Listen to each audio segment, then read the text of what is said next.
Jupiter Adams is part of a silent epidemic.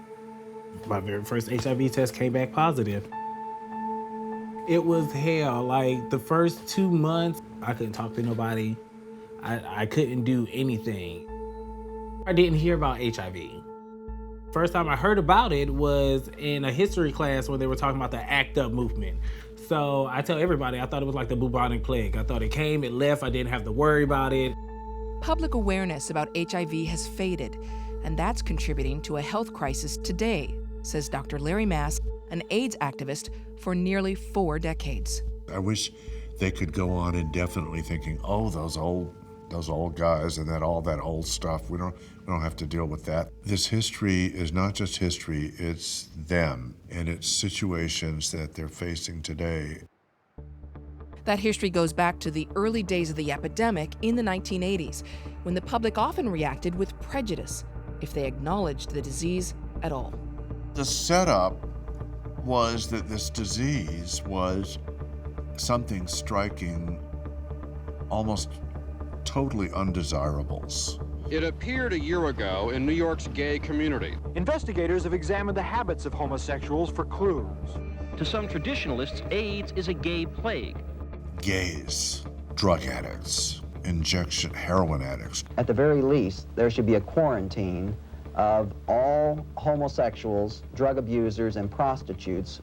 This is their disease. Ordinary, everyday heterosexuals, normal people, have nothing to worry about. Scientists believe AIDS is not likely to spread beyond these groups, but it is still a deadly epidemic. It was the dark years. It was terrible. People were dying at a very high rate. The hospice facilities were filled with people. We had no therapy at all. So it was like, unfortunately, putting Band-Aids on hemorrhages. More than 1,500 cases have been discovered so far, and most experts believe there will be more than 3,000 by the end of the year. People were very secretive because it was extremely stigmatizing. I've had friends tell me to go and die. Just get away and go and die. Although federal health authorities found no evidence of transmission through casual contact, public concern remained high. And as the epidemic spread, so did the fear. 40,000 Americans will get AIDS this year and next. 1 out of 7 people polled said they would favor tattooing all AIDS victims. Better than half said they should be quarantined, and nearly as many would require anyone who tests positive for AIDS antibodies to carry an ID card. Then, in 1985, AIDS came to a small Indiana town. It was last Christmas that Ryan White, a hemophiliac, learned that because of a blood transfusion, he had contracted AIDS. Ryan was just playful, silly, loved skateboarding, and pretty carefree. And he was very well aware that his life was going to be cut short. He just wanted to attend school, be with his friends like everybody else does. But local school officials barred the 13-year-old from returning to middle school, and some concerned parents fought to keep him out. Lawyer David Rossolo represented them. People were very panicked. We don't know anything about this disease. The only thing we know that if you have it, you're going to die.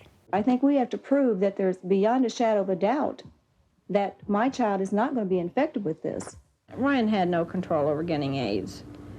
And we've just had to fight for, it seems like, everything. And now we'll just have to keep on fighting. When a court eventually ruled in Ryan's favor, some protests turned ugly. There were like a picket line at school, is the only way I can describe it, of people in scrubs and Halloween masks and signs like telling him to die. Just hurling insults, screaming at him and his family. But the coverage of his story turned Ryan White into a symbol of resilience. And finally this evening, our person of the week, a young boy who learned when he was 13 that he had a terminal illness. Ryan was singled out by the governor of the state as a model of courage and inner strength.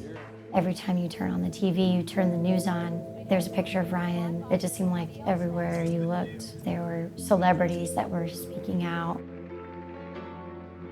I don't think he wanted the role that he was put in, but at the same time that he saw how much people needed to be educated. Ryan's success at reaching the public highlighted how much other voices had been ignored.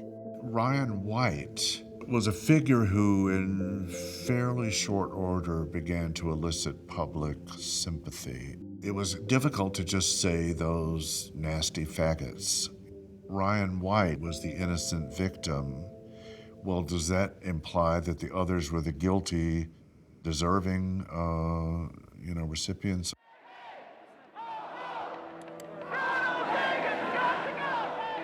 Activists from the gay community, including members of the ACT UP movement, had been pressing the Reagan administration to help those with the disease.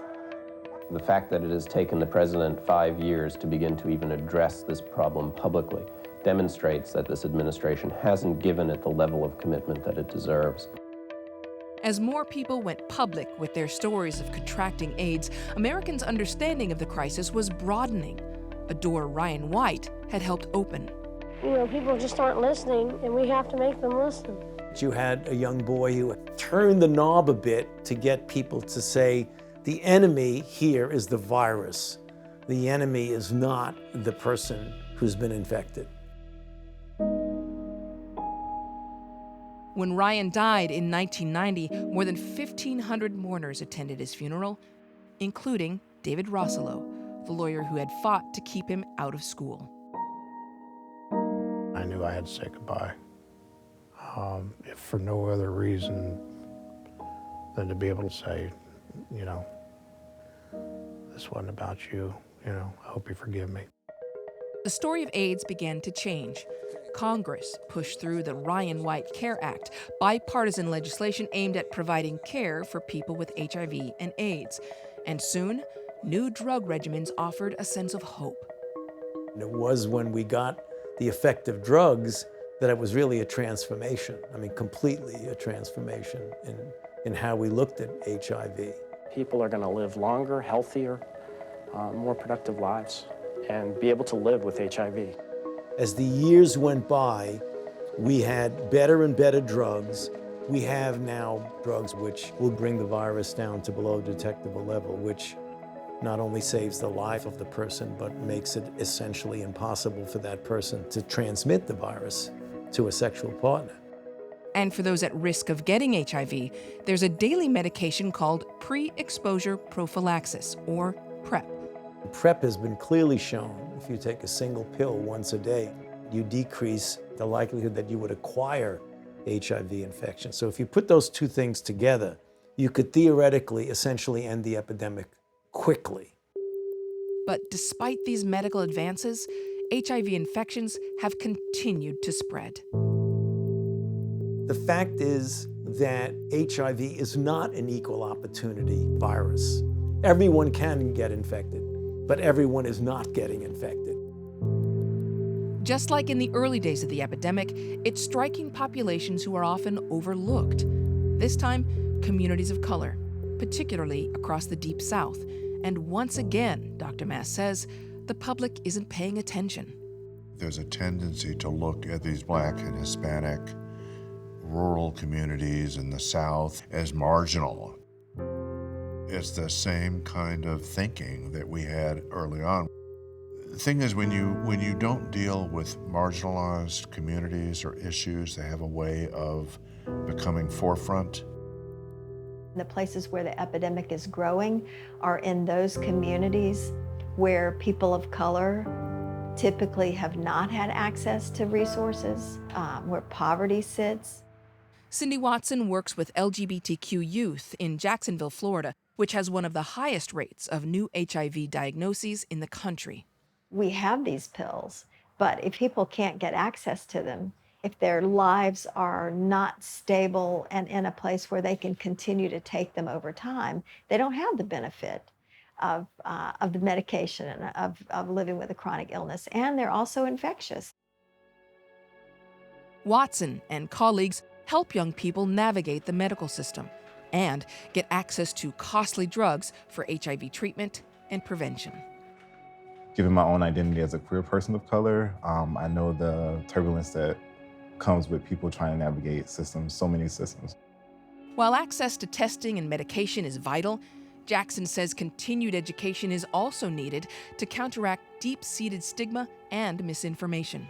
I just think what's passed down for generations, what's passed down from like stereotypes and myths, that has a more lasting effect, unfortunately.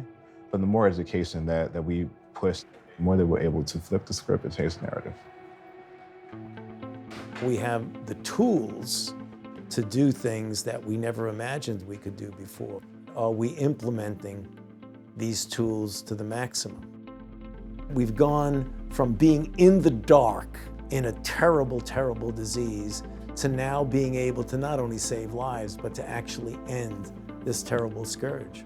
It's never really a wrong time to have the conversation. Ending the epidemic, Dr. Fauci says, will also require a new generation of activists, people like Jupiter Adams.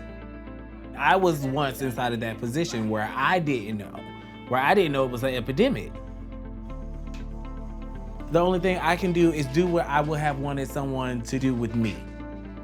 I want to save as many people as I can.